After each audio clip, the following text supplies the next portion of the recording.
Hello and welcome to tonight's webinar on the management of high nature value farmland in Connemara.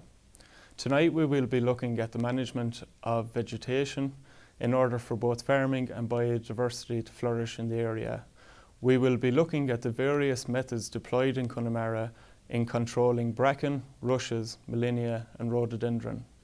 In particular, we will be looking at grazing and mechanical control with the aim of reducing the harmful effects of chemical use in this area of pristine water and biodiversity richness.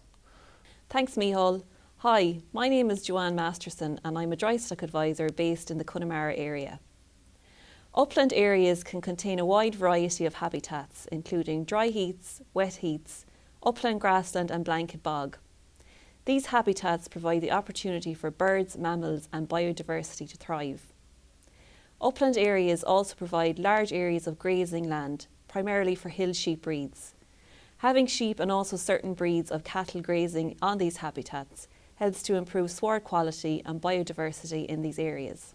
Good grazing management lets you use livestock to make the best use of pasture and helps conserve biodiversity, which is a key element of every healthy environment.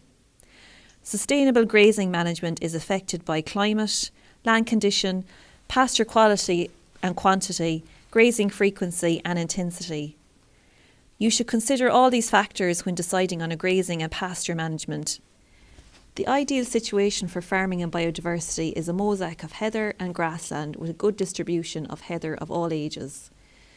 If the age distribution is too skewed towards old heather and all grassland areas are lost to a full strand of heather, this is not good for farming or biodiversity. Some of the control methods can be sustainable grazing, cutting or mulching, prescribed burning in patches. This is only recommended in accordance with the Department prescribed burning code. The National Parks and Wildlife Service and the Fire Brigade must be contacted in advance. Burning is only recommended when followed with sustainable levels of grazing management. Mechanical cutting of heather can be used to make fire breaks and fire control lines for prescribed burning at a later date. Purple moorgrass. Purple moorgrass can dominate large areas of blanket bogs. Where grazing levels are low, the leaves shed in autumn and build up, producing a dense litter layer. This has the potential to smother out other species. Cattle are more likely than sheep to eat purple moorgrass. In addition to grazing levels, timing of grazing is critical for the sustainable management of this species. Purple moorgrass has a high grazing value, but only in spring and early summer, where after this digestibility drops off quickly. Dead material that remains over the winter has negligible nutritional value and is relatively indigestible. Purple moorgrass is also an excellent habitat for the rare marsh fritillary butterfly. Abundance of purple moorgrass tends to be associated with the reduction in cattle grazing or too frequent burning. Purple moorgrass is a fire-tolerant species and burning can exacerbate the problem. Upland grassland. If this habitat is undergrazed, you will see more bracken and gorse getting into these areas. Typical varieties you would see in this habitat would be mat grass, common bent grasses and sweet vernal grasses. Blanket bog. If blanket bog habitats are overgrazed, the peat layer will erode. This can cause issues for land eligibility and also loss of species in these habitats. Signs of good habitat condition would be to see lots of mosses such as sphagnum mosses and plants such as bog asphodel and sundews. Brendan Joyce, farmer in Recess, Connemara, tells us how he controls vegetation and improves sward quality on his farm. I think back in 2011 I probably have brought in my first Galways and blue greys, which would be the first cross with the white shorthorn from the black Galways. We probably over the years we would always have had hill cattle going back in with my father's generation, but I suppose for one reason or another they had got out of cattle for a period of time, and I suppose we had seen, particularly in parts of the mountain where maybe the forage got a bit stronger, maybe sheep weren't as inclined to eat it, so we decided to reintroduce Galloway cattle, and I'd have to say they work well now. They work very well now, you know. All hills will have different levels of grazing patterns, you know. Some will be grazed quite well with sheep, other areas, you know, sheep won't be as keen to go into them, and particularly in those areas where the pasture, I suppose, gets a bit stronger and the Molinia maybe has more dominant. I think that the cattle has a big role, can play a huge role in that. And we've seen, I suppose, when cattle graze, in the next short period of time you start seeing sheep kind of coming back more into that area. So it has a huge role. It prevents that Molinia from taking over. You know, the cattle that I've decided to use are black Galways, so they're pure black in colour. I have also some blue greys, which would be the first cross with a white bred, as some people call it, short horn. And I find them very good. They're light, and they can travel on, you know, what can be sometimes quite mixed type of ground, so they can travel it very, very well. They're outstanding mothers, and they calf down with, in fact, I don't think we've seen a cow calf here for quite a while, and you know, that's positive.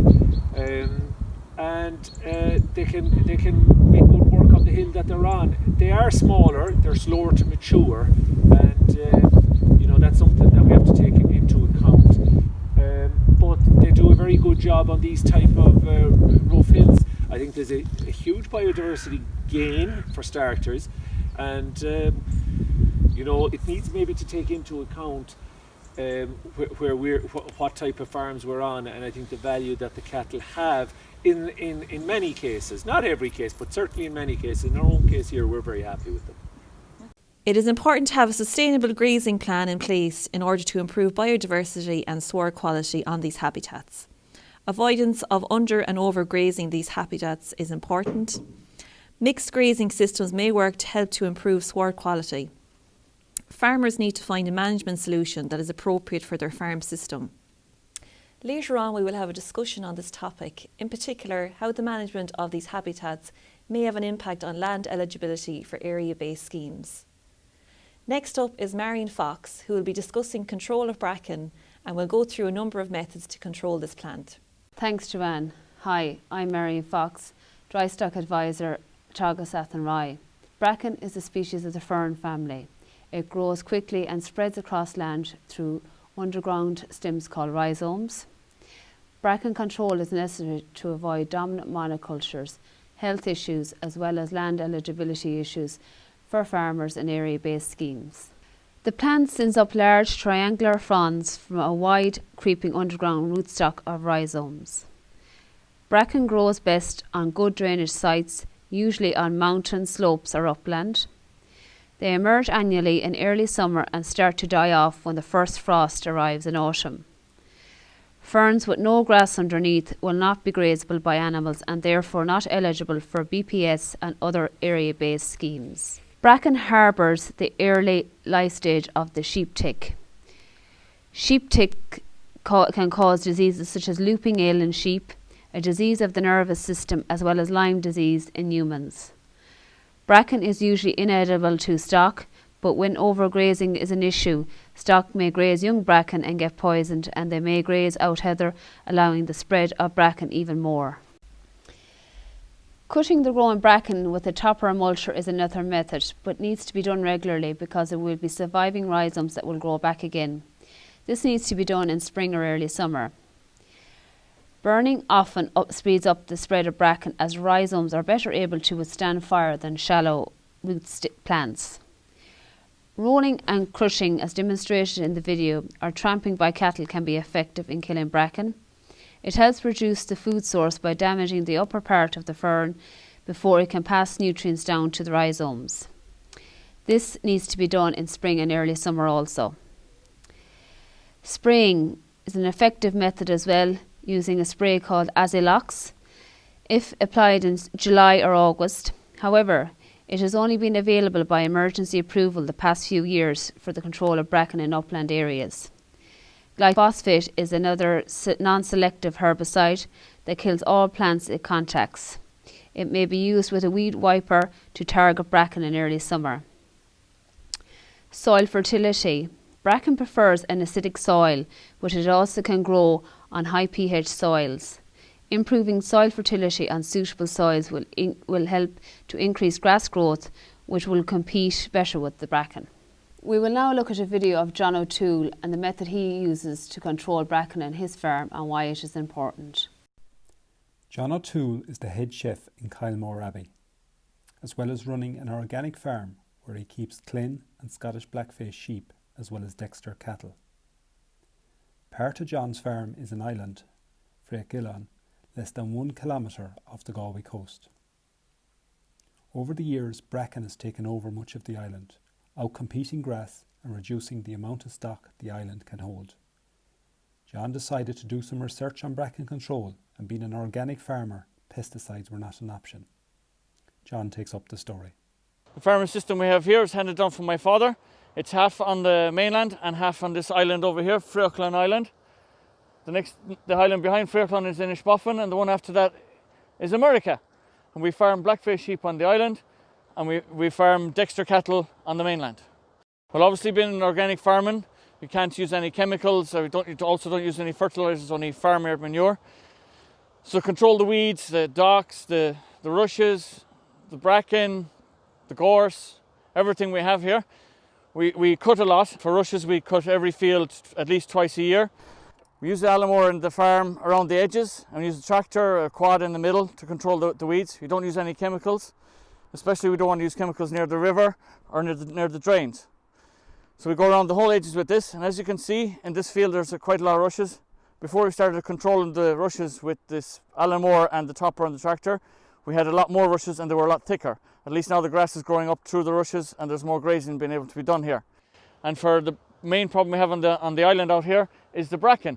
And for that we roll it with a bracken bruiser that I bought this year, shipped over from Wales, which is just basically pulled after a quad bike or after a horse or a tractor, and it's just bars that roll along the ground and they bend the stem of the bracken, and that seems to do more damage to it than actually just cutting it. We find comparable to other years where we've just been cutting with a topper or even mulching with a mulcher on the back of the quad bike, that the bending of the stem is sucking a lot of energy from the root and it's killing off the plant, and it's not actually giving it a second time to come back up in that growth year. See what it was bent and then broken, and this one was just bent and it just died. It doesn't seem to have grown back up. The great thing about the bracken bruiser is it can go nearly anywhere. There's no engine, there's no parts to break on it, so you can go very close to any water courses or you can easily get over any wet type land or up on little hillocks. It's well able to do anything like that, or if it hits any rock or anything, obviously it doesn't do any damage. So it's brilliant for that sort of area, and we've covered a lot of acreage in the island with it this year. And you can see on other videos that the damage done is extensive. Almost a month later you can see grasses already coming up through where the bracken cover had disallowed it previous. So I'm assuming next spring I'll have a lot more grass for my sheep than I have had in previous years. Bracken is an invasive plant with a vigorous growth rate. It is poor for biodiversity as it outcompetes other species, causing a monoculture. It may deem land ineligible for schemes if no grass is underneath. It can cause dangerous health effects for stock and young animals. Finally, there are numerous control methods. John O'Toole demonstrates crushing, but farmers can also cut, spray or improve soil fertility to outcompete the bracken. Next is Keith Fahey. He's going to talk about another issue that affects farmers, the common rush. Thanks, Marion. Keith Fahey here at Teagasc and Rye. Following on Marion's presentation on bracken, I will be discussing the different options available to farmers when controlling rushes.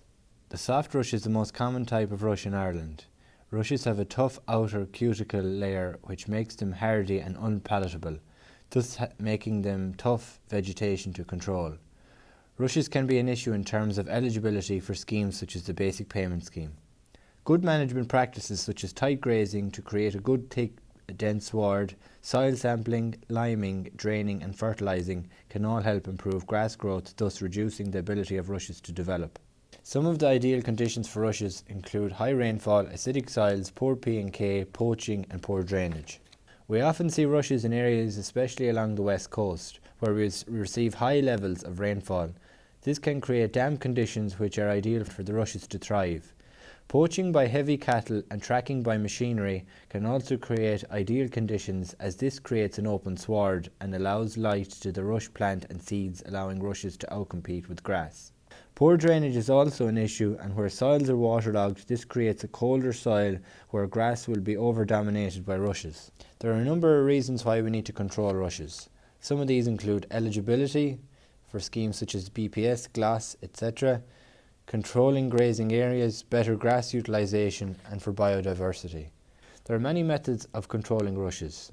Mechanical methods include grazing, topping and mulching, while chemical methods would include spraying. Tight grazing will also help to promote grass tillering, thus creating a dense grass sward which will outcompete the rushes. Topping and mulching are excellent mechanical ways of controlling rushes. Marion visited Matt Casey in Carna recently to discuss his method of controlling rushes on his farm. Marion Fox, Dry Stock Advisor, Teagasc and Rye. I'm here today with Matt Casey from Carna, Connemara, and we're going to just talk about a little bit about the use of the mulcher here behind us and how he finds it on his farm. I find that grazing is the best form of controlling vegetation. Like when it does get too strong, then I bought a mulcher. The mulcher I went for was a 4-foot mulcher. It's just for my lowland, smaller gardens, it just seemed to be the more practical one to go for. It'll cut bracken, it'll cut furze, it'll cut heather. Now on stronger heather you do need to change the blades into the hammer blades, they're called. Most of our land would be wet, soft land, so the rush seems to thrive in it. The mulcher mulches up the rushes real fine, you know, and then the grass has more of a chance to grow up between it. And I would do a bit of spraying, but I eliminate a lot, 50% of my spraying anyways, by using the mulcher. This picture demonstrates rushes that have gone too strong for spraying. As can be seen, there is a large amount of dead brown material in these rushes. Spraying this would be a waste of time and money and pose risks to the environment. The above rush should be topped or mulched, and if the rushes are still a problem in 3 weeks, they can be sprayed off at the green growing stage. Lastly, where all other methods have been tried to control rushes, we can then look at spraying. MCPA and glyphosate based sprays are the most common sprays used on Irish farms to help control rushes. However, great care needs to be taken when using sprays, especially MCPA, as it is extremely water soluble and is one of the biggest problems in terms of chemicals entering Irish watercourses. Ensure when spraying that you are spraying at the right time with the right product at the right rate. Always read the label and check weather forecast prior to spraying while keeping a 5-metre buffer zone from watercourses. In summary, we want to promote a good, thick, dense sward to prevent the rushes from establishing. This can be done by regular soil sampling, liming, fertilising, by practising good grazing management and preventing poaching from heavy cattle and rutting from machinery. Where rushes are still a problem on farm, topping and mulching, as seen in the previous video, are a great way of controlling rushes. Spraying is also another method of controlling rushes, but care must be taken to ensure that the rushes are sprayed at the right rate, at the right time, with the right product. Next up, Joanne Masterson will discuss rhododendron control. Thanks, Keith. Rhododendron is a non-native alien invasive species.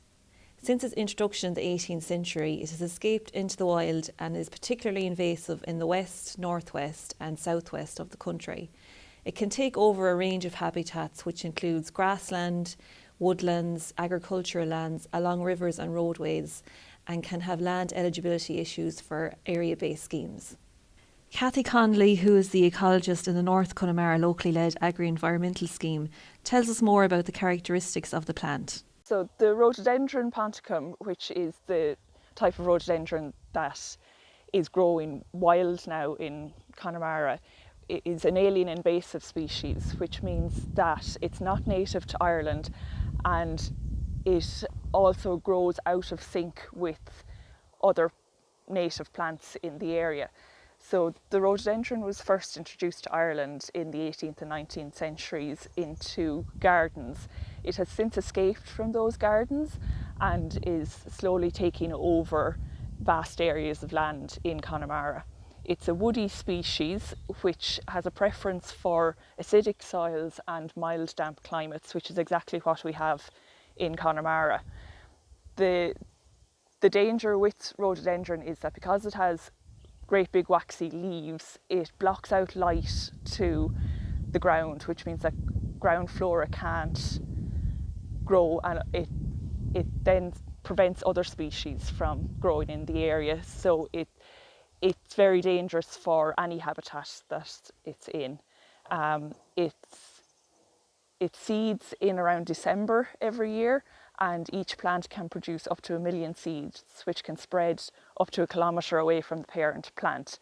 And if each of those seeds germinates, then the problem just spreads and spreads. Rhododendron is an aggressive coloniser. Once it's established, it forms dense, long-lived thickets which smother the ground flora and suppresses new growth of native trees and shrubs. Dense rhododendron stems can block pathways, smother watercourses and encroach on roadways. It can also poison animals. Most poisoning occurs in the winter months because leaves are generally evergreen and are attractive to animals when other forages are scarce. Clinical signs would include drooling, pain, collapse and death.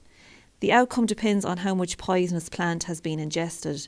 If you think an animal has ingested the leaves and they are displaying these symptoms, you should call your vet for advice.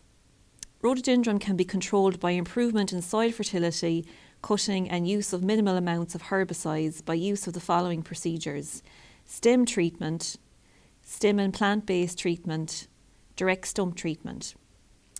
The North Connemara EIP advises the following procedure when removing rhododendron, following on from guidance from the National Parks and Wildlife Service. Cathy will now outline some of the key points. So the method that we're recommending farmers to do on our scheme is a method that's recommended by the National Parks and Wildlife Service.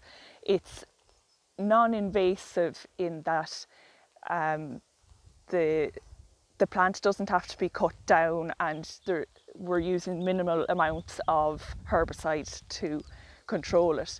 So the farmer just needs to cut into each branch of the rhododendron and spray a small amount of chemical on it. So there isn't any blanket spraying of herbicides, which is important because that means that other species around aren't affected, and also where there's water courses, the herbicide is less likely to get into the water course. The farmer can then leave the plant die in situ and cut it down at a later date once all of the leaves have fallen off it, and it'll be far easier to manage then. The North Connemara locally led agri-environmental scheme ensures the long-term economic viability of hill farming in the 12 bins Mam Turks. Key areas of the scheme are habitat surveys and improvement plans, improving the black-faced sheep flock, increasing the social interaction within the local farming community, controlling and removing rhododendron at a farm level, innovation through the use of technology, and interaction with the wider community through tidy town groups and local schools. As part of the scheme, rhododendron control is one of the areas that is focused on.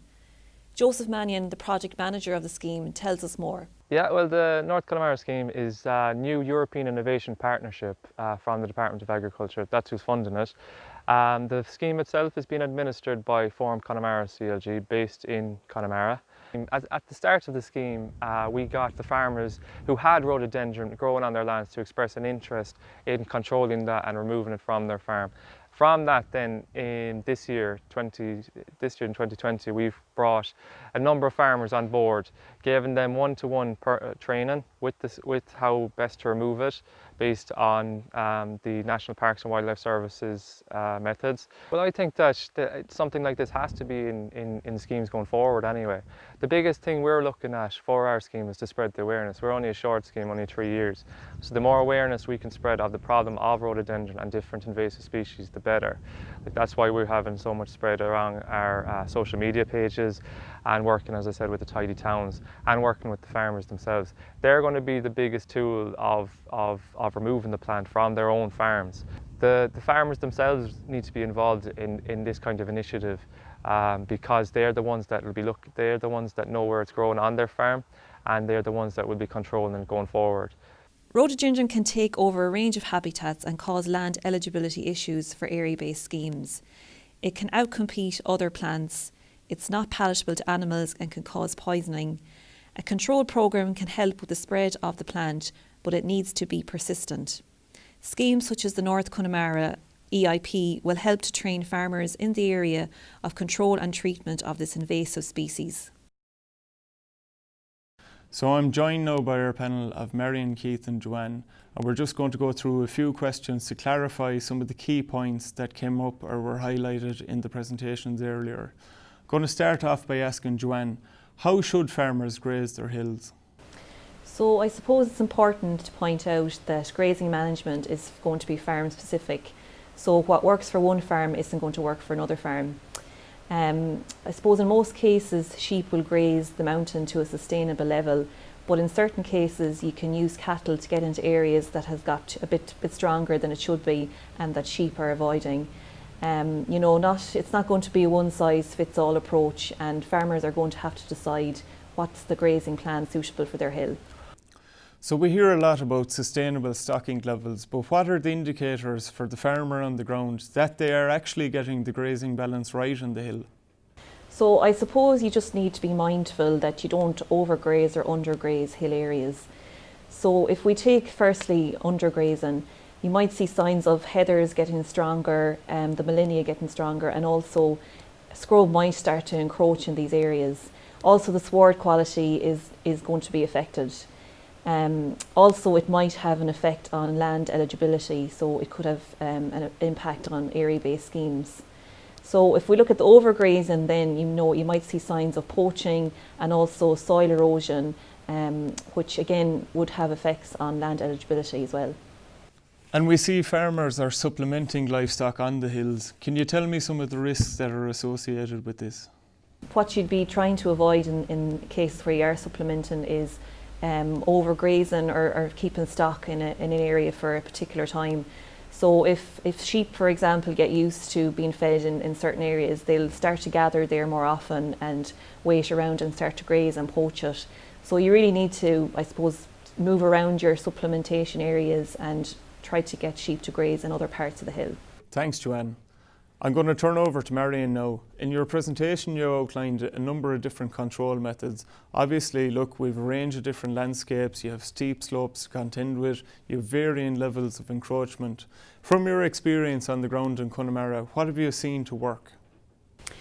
Crushing is a very effective method, as seen in the video with John O'Toole there. It's environmentally friendly and this should be done in spring or early summertime. Azalox there is a selective herbicide that can be used. You have your glyphosate there as well that can be used, but the glyphosate will kill all vegetation. This can be an issue that if all vegetation is killed, it'll give the bracken an opportunity to come back. With any herbicides, you have to be careful and keep well away from watercourses. The glyphosate should be applied using a weed wiper if your bracken isn't too strong. So Marion, is burning an effective control method for bracken? Burning isn't very effective at all because the rhizomes or the roots are insulated down in the soil. So when you burn, you're burning off the top and the roots are still there. So what is the key message on control of bracken in Connemara? It is important that the bracken control is done as part of an overall grazing plan so that the hill will be maintained in a sustainable manner. Thanks, Marion. So Keith, what precautions should farmers take when controlling rushes on their farms? As previously mentioned, spraying is the last resort when controlling rushes. A minimum buffer zone of 5 metres must be kept from watercourses. However, different sprays have different buffer zones, so care must be taken when reading labels. Extra care must be taken on peaty soils, as sprays cannot bind to the peaty soils as well as other loamy or clay soils. MCPA would be the most commonly used spray in terms of controlling rushes. However, great care needs to be taken when using MCPA as it is extremely water soluble. The buffer zone for MCPA is also 5 metres and can only be used during the months from March to September. And maybe just tell me, how do you manage your sward to help to control rushes on the farm? So you're looking for a good thick dense sward whereby the grass will outcompete with the rushes. This can be done by keeping a good pH of soil, regularly soil sampling, fertilising, keeping P and K indexes fairly good with slurry, silage, etc., and mechanical topping such as topping and mulching to control rushes. Thanks, Keith. Okay, Joanne, one final question on rhododendron control. Is there any particular time of the year where you shouldn't control rhododendron? Well, I suppose you just need to be mindful of the bird nesting season. So that runs from the 1st of March to the 31st of August. So if you do think birds are nesting in an area where there is rhododendron, it might be better just to hold off until that season is over. In cases then where you think there is no birds nesting and rhododendron is an invasive species, you can apply to the national parks for a licence for removal of rhododendron. Also, say if you do to decide to treat rhododendron, so cut it and treat it, and you have some cuttings then to remove from the farm, you do need to apply again for a licence for transport of these cuttings off the farm. So that brings us to the end of tonight's webinar. Some of the key take-home messages are that a sustainable grazing plan is crucial in order to manage our hill areas. Sustainable grazing helps to control vegetation, maintain biodiversity, and it also helps to keep land eligible for area-based schemes. The control methods we have discussed tonight complement these grazing systems, and they may be used where grazing just isn't enough to keep on top of the vegetation. It's important that we remember that there's no one size fits all, so some of the methods that were mentioned tonight will not work on every farm. Farmers should work in conjunction with their advisor to devise a plan that is best suited to manage their hill. We hope you enjoyed tonight's webinar and have learned something from what was covered. We would like to thank the farmers involved tonight: Brendan Joyce, Matt Casey, John O'Toole and Jonathan Malloy. We would also like to thank Cathy Connolly and Joseph Mannion from the North Connemara locally led agri-environmental scheme. If you want to see more information on this scheme, please go to the following details. We would also like to thank the National Parks and Wildlife Service for giving us permission to use some of their information on invasive species and designated sites tonight. If you have any further queries, please contact your local NPWS office. Overall, if you have any queries on any topic that was covered in tonight's presentation, please contact your local Teagasc advisor. Full details are on the Teagasc website. Guramahagat agus slán.